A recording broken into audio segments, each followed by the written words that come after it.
Hi friends and neighbors, this is Ricky and we are in month 6 of our family emergency preparedness calendar. And this month we have medical considerations, CPR, stop the bleed, that type of a thing, and packing our first aid kit. So if you have people in your family with medical considerations, this is the time to sit down and decide what do you need to have on hand for them if you cannot go to a store or go to a pharmacy for several weeks, if not longer.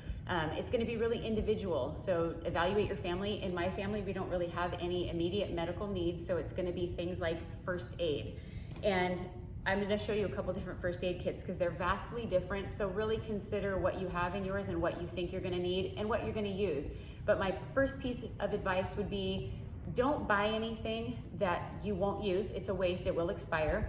And if you have it, learn what it is and how to use it before you need it. So one of these little kits I want to show you is this tiny little thing. This is not uncommon for someone to grab and put in their Go kit. Well, that little picture on it with a boy with his little Band-Aid on his elbow, that's about all this is good for. So if that's as much as you're going to be doing, this little kit is absolutely adequate.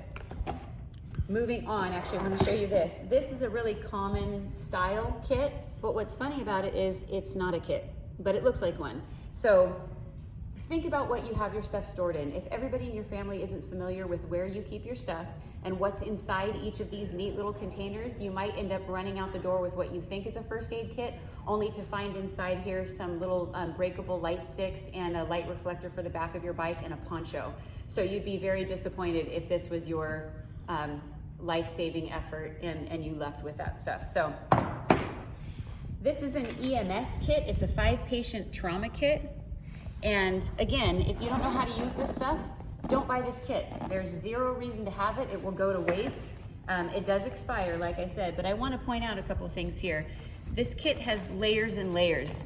So if you do have a kit like this and you intend to use it, you would be wise to open it up, pull things out, and find out what's buried in here so that when you have a trauma, when you've got an emergency, you're not digging for things and hoping you come across it. So true story here, my husband, using a big sharp knife, cut his hand open badly one day, and he said, get the medical kit. Well, I ran out and I got the medical kit, an unopened medical kit, by the way, and I probably spent almost 5 minutes digging through that medical kit and reading the tiny little labels to try to figure out what it is and what it's used for. So that's a waste of time. And if it was a really bad situation, that's potentially life-threatening. If you've got a bleed that you can't stop because you can't figure out what to use for it or where you put it, that's not a very good emergency kit. It's not a very good plan. So just want you to be aware of what stuff you have.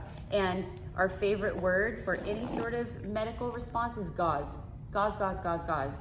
Think of gauze like water. Carry as much as you can and use it. Shove it in every corner you can find because it really will save a life. A medical kit like this big first aid kit, this is really for somebody who absolutely knows what they're doing. It's quite extensive. It even gets into like the little flagpole here to tell people this is where they can have trauma care. This is actually for, losing the word, I just said it a couple minutes ago, for triage. This is for triage, and it's really to mark patients and the status of their health really at that moment to see who you can save and who you can't. Hopefully you're never in that situation.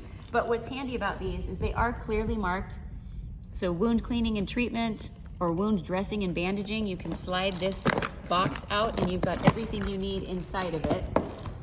And it's very easy to see. So something like this is handy if you are gonna have it though. Again, know what you have, learn how to use it so you're not just spending money on something that you're not actually gonna find useful.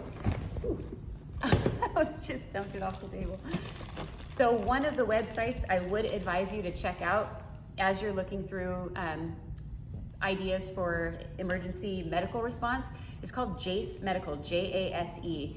And what they do is they have somebody like a doctor will be on the phone with you and they do a full medical review and find out what all of your conditions are or any medicines that you take, or they do a full medical review with you. And then based on your own personal needs, they will give you a subscription or several of different antibiotics, and it's for emergency medical purposes. So that kit is a specific antibiotic kit that's tailor-made for you. So I would absolutely advise doing that if you have the money to invest in something like that. I want to say it's I think it's under $200, but it's, you know, it's decently expensive. It is medication, but it's perfect for emergencies. So I would advise that.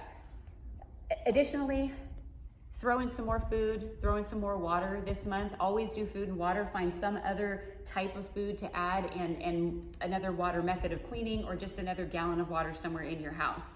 And I hope you guys are keeping up with us and continuing on. There will be links to RVEM and the Family Emergency Preparedness Handbook and the calendar itself in this video post. So thank you guys.